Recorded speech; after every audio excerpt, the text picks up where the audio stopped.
Saudações, bastiões! E aí, tranquilidade? Tudo na mais perfeita? Terça-feira, dia daquele papo cabeça. Vamos falar de quê? De din-din? Vamos falar de dinheiro. Aí vocês vão dizer, ué, mas investimento não é sexta-feira? Aí eu vou dizer, mas hoje a gente vai falar do dinheiro que a gente está devendo, né? Que é o que eu falo para vocês. Sexta-feira, a gente fala do din-din que a gente está guardando. Segunda-feira, a gente fala de política e terça-feira a gente fala do din-din que a gente está devendo. Eu, graças a Deus, no presente momento, não estou devendo nada. Mas eu conheço uma galera aqui que está no pendura. A galera está no pendura. E aí, rapaziada? Hoje nós vamos falar, ou melhor, este bastião que vos fala, Arnaldo Vergueiro, vai vos falar sobre endividamento. E hoje o papo é a roda da dívida, como o sistema te mantém preso e você nem percebe. Aí tu vai dizer, pô, como é que é o negócio? Aí eu vou falar, a roda da vida. Como o sistema te mantém preso e você nem percebe. Sabe por que você não percebe? Você está preocupado em gastar dinheiro. Você está preocupado em aproveitar a vida da melhor forma. E aí vem aquele papinho do vou gastar mesmo. Amanhã depois eu morro, fica tudo para ir. Só que a gente não morre. E vem as dívidas. E a gente tem que pagar. Se não paga, suja nome, dá problema. Às vezes tu comprou alguma coisa no nome de um amigo, no nome de um parente, e aí gera problema na família, gera dor de cabeça. E aí o primeiro conceito dessa história é a gente entender a ilusão do crédito fácil como uma armadilha social. Aí tu vai dizer, pô, ilusão do crédito fácil como armadilha social. Eu vou explicar o que é isso. Se você hoje tem um nome limpo, já falei sobre isso diversas vezes. O banco não tem obrigação de te emprestar dinheiro. Não tem. Mas se você está com um nome limpo e faz ali um relacionamentozinho com o banco, ele libera ali para você uma merrequinha, para você começar a fazer esse relacionamento com o banco e ele vai devagarzinho, ele vai aumentando os teus créditos. E aí você começa a gastar um pouco mais do que você tem e você começa a entrar onde? No rotativo do limite do teu cartão de crédito. E aí chega num ponto em que você paga o cartão e fica sem dinheiro. E aí você usa o cartão para as suas despesas. Quando chega no início do mês seguinte, você paga o cartão. Então, quer dizer, você fica esgoelado por conta da ausência desse valor que você deveria ter antes e aí você tem depois. E aí o banco está vendo que você vai lá, ó, suado, e está pagando. E aí o banco faz o quê? Toma limite, toma crédito, toma isso, toma aquilo. E você vai se sentindo, pô, eu sou o cara, pô, tô bem, pô, o banco, pô, tá maneiro comigo. Tá não, amigo? E aí, o que eu vejo de complicadíssimo nessa história? O Estado, que deveria não permitir esse tipo de coisa, Estado, tô nem aí, tô nem aí. Lembra dessa música? Eu que sou mais velhinho, eu conheço isso aí. O Estado quer saber do seguinte: olha só, está mais agora aí com a proposta do novo IOF. O Estado quer saber da parte dele. E os bancos vão levando cada vez mais por conta dessa situação. E aí entra nesse momento o que nós chamamos de lógica da dívida impagável. É quando vem aquele papo do pô, a situação está ruim para mim, estou vendendo o almoço para comprar janta. Por quê?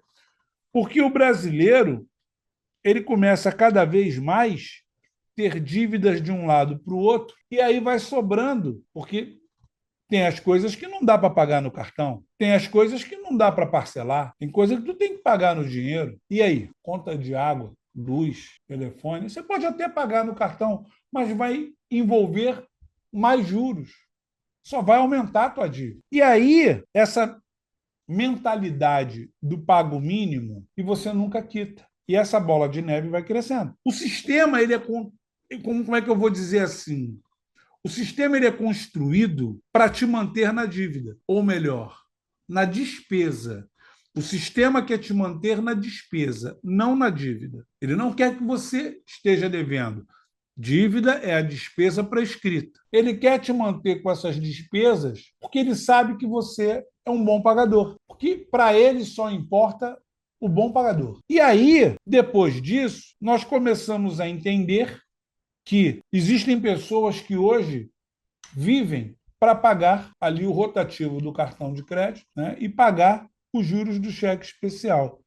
E quando a pessoa tem uma certa estabilidade e ela é um funcionário público, ela tem uma renda mais tranquila, aí mesmo que eles dão crédito. Isso que deveria ser freado. A pessoa não ter condições de ficar assim. Tem pessoas que pagam um cartão com outro e vão vivendo assim, pagando uma dívida em cima da outra, e na esperança de conseguir resolver essa situação, que é uma coisa complicada. E aí essa cultura da vergonha, onde muitas das pessoas, como nós já dissemos aqui anteriormente, as pessoas não querem nem falar sobre essas dívidas. A pessoa não tem nem jeito para falar com o próprio gerente. E aí qual é o problema? O gerente começa a te procurar e você começa a se esconder. Isso é normal, porque ele está sendo cobrado. E aí essa situação fica ruim, aí essa dívida, essa despesa se torna dívida, porque ela entra em prescrição, e aí começa o seu problema. E esse silêncio, ele vai te incomodando. É isso que as pessoas precisam entender. Esse silêncio do endividado, ele tira as pessoas do sério, entende?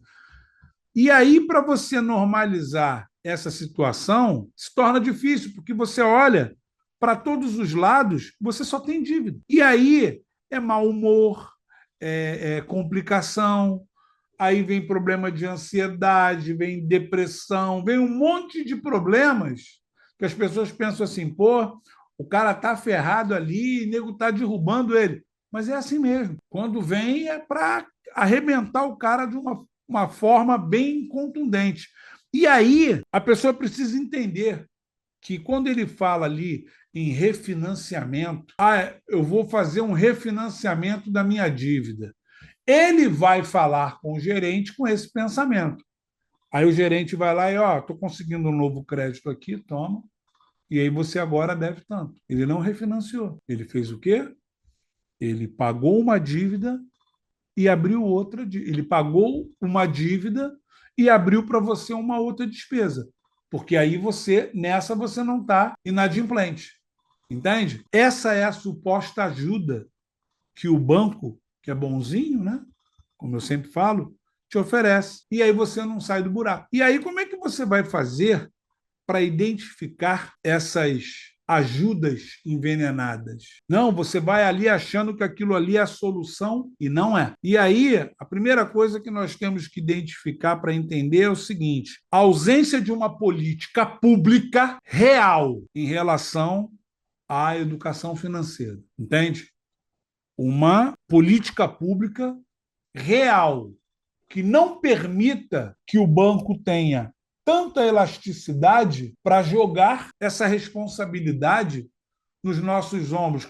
Aí, como quem diz assim, não, mas vocês pegaram dinheiro porque vocês quiseram. Pegamos porque os bancos disponibilizam. E banco vive disso. Então, ele vai querer te emprestar.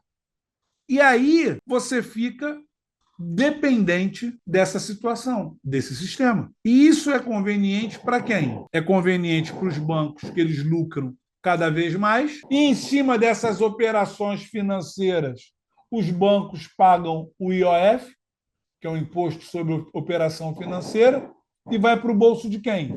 Do governo.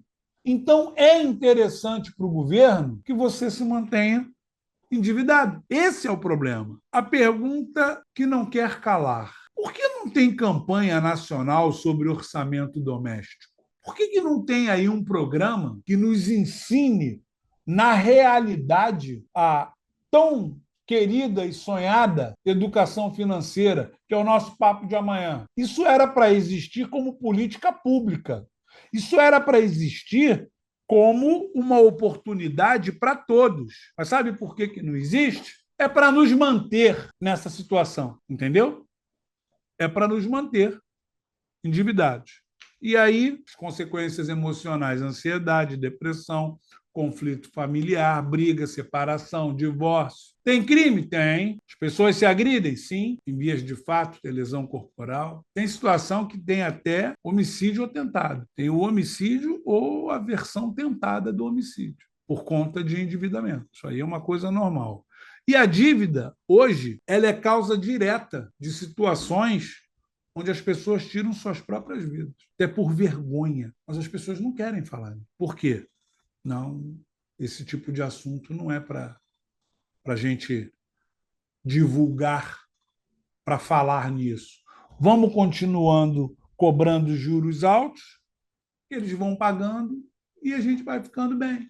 O banco vai ficando com o din-din dele no bolso. E o problema é econômico, mas ele explode no convívio social. E aí, gente, nós precisamos entender nesse momento o seguinte: não espere salvação por parte de políticos, porque eles não vão fazer um projeto para preservação da renda dos menos abastados. Os bancos vão continuar falando e fazendo o que querem e não teremos programa social para isso. Com isso, você começa a ver cada vez mais distante a ideia daquela libertação. Você não vai conseguir. E aí chega um ponto que você fica esgoelado, às vezes você já pagou a dívida 2, 3 vezes só de juros, e aí tu vai para o cadastro de inadimplente, vai ficar com seu nome lá de castigo por 5 anos.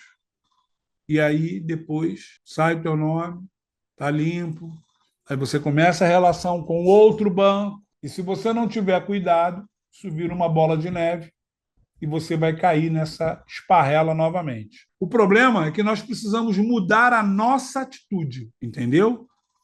Nós precisamos, além de mudar a nossa atitude, mudar o nosso comportamento. Atitude, comportamento.